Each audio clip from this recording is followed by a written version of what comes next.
नमस्कार छात्रों, मैं प्राध्यापक भोंडवे JR KB रोहमारे कनिष्ठ महाविद्यालय कोपरगांव हिंदी के ऑनलाइन लेक्चर में आपका स्वागत है। 12वीं हिंदी योग भारती पाठ क्रमांक 10 ओजोन विघटन का संकट, लेखक डॉक्टर कृष्ण कुमार मिश्र इस पाठ का अध्ययन कर रहे थे। पिछले वीडियो में हमने देखा था प्रशीतन के कार्य में अमोनिया और सल्फर डाइऑक्साइड की जगह CFC का इस्तेमाल होने लगा, लेकिन अमेरिकी वैज्ञानिक रोनाल्ड ने इस पर संशोधन किया और उनका शोध पत्र नेचर नामक पत्रिका में प्रकाशित हुआ, जिसने उन्होंने कहा कि CFC के कारण ओजोन की परत नष्ट हो रही है।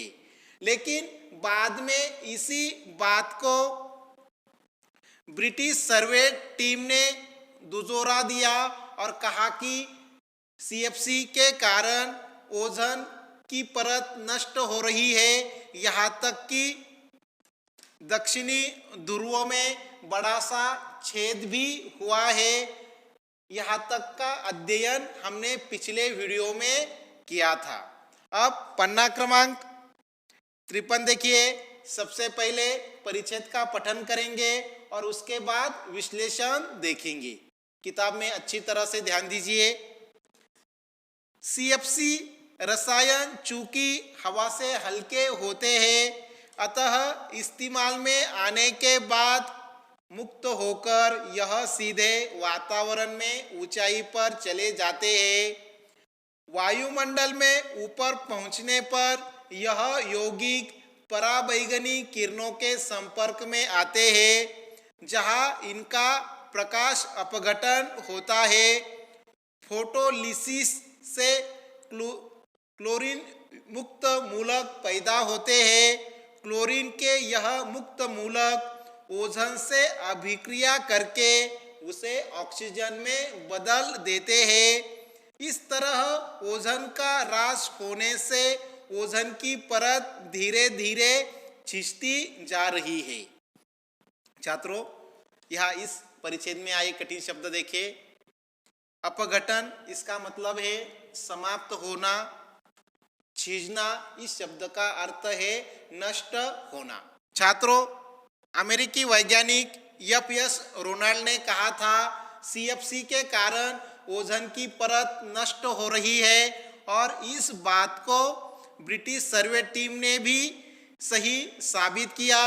अब CFC, यह जो गैस है, वह हवा से हल्का होने के कारण वह वायुमंडल में सीधा ऊंचाई पर जाता है और इसका संपर्क पराबैंगनी किरणों से होता है, और बाद में प्रकाश अपघटन होने के बाद यह क्लोरीन युक्त मूलक में बदल जाता है, और जब ओजोन से इसकी अभिक्रिया होती है तो ऑक्सीजन में यह बदल जाता है, और इसके कारण ओजोन की परत नष्ट हो रही है।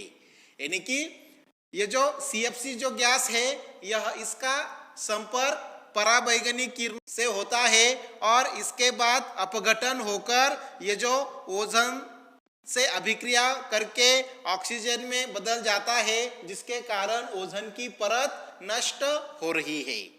अगला परिच्छेद देखिए। वस्तुतः आज ओजोन छतरी का अस्तित्व ही संकट में पड़ गया है।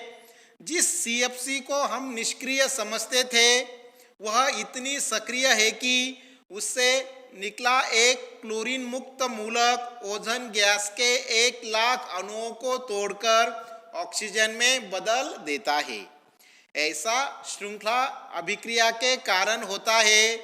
यहाँ गौरतलब है कि सन 1974 में पूरी दुनिया में CFC की खपत 9 लाख टन थी। पिछले कई वर्षों के शोध से मालूम हुआ है कि दक्षिणी ध्रुव के ऊपर मौजूद छिद्र आकार में बढ़ता जा रहा है। हाल के वर्षों में उत्तरी ध्रुव के ऊपर भी ओजोन के विघटन और ओजोन आवरण में छिद्र पाए जाने की सूचना मिली है, जो बेहद चिंतनीय है। छात्रों, इस परिच्छेद का स्पष्टीकरण देखेंगे। यहाँ दो कठिन शब्द आए हैं। श्रृंखला, इसका अर्थ है कड़ी। चिंतनीय, इसका मतलब है चिंता की बात।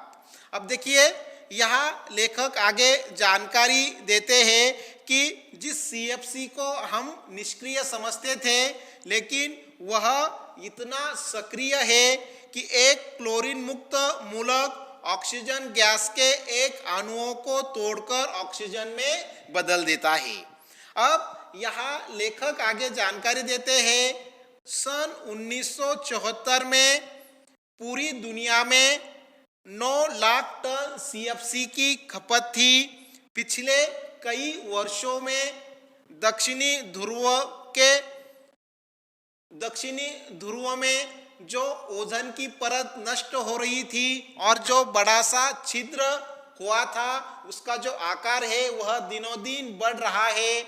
यहाँ तक कि उत्तरी ध्रुव में भी ओजोन का विघटन हो रहा है और यह दुनिया के लिए एक चिंतनीय विषय है, क्योंकि दिनों दिन सीएफसी की खपत बढ़ती जा रही है और इसके कारण ओजोन की परत नष्ट हो रही है और सूरज की यह अतिनील किरणें, जिसे हम पराबैंगनी किरणें कहते हैं, वह सीधा धरती पर आ रही है, जिसके कारण धरती का तापमान बढ़ रहा है और त्वचा के संबंधित अनेक बीमारियां भी हो रही है।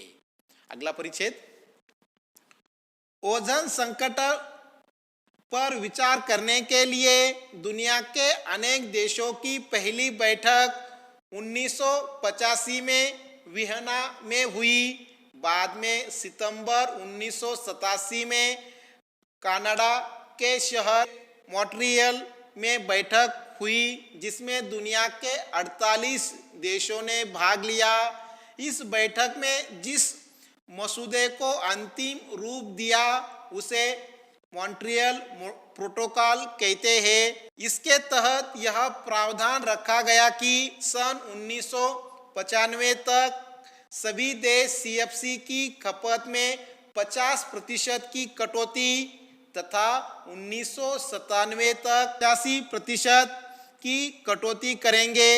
मसूदे के कई बिंदुओं पर विकसित और विकासशील देशों के बीच मतभेद उभरकर सामने आए। मुद्दा था गैर सीएफसी प्रौद्योगिकी तथा उसका हस्तांतरण।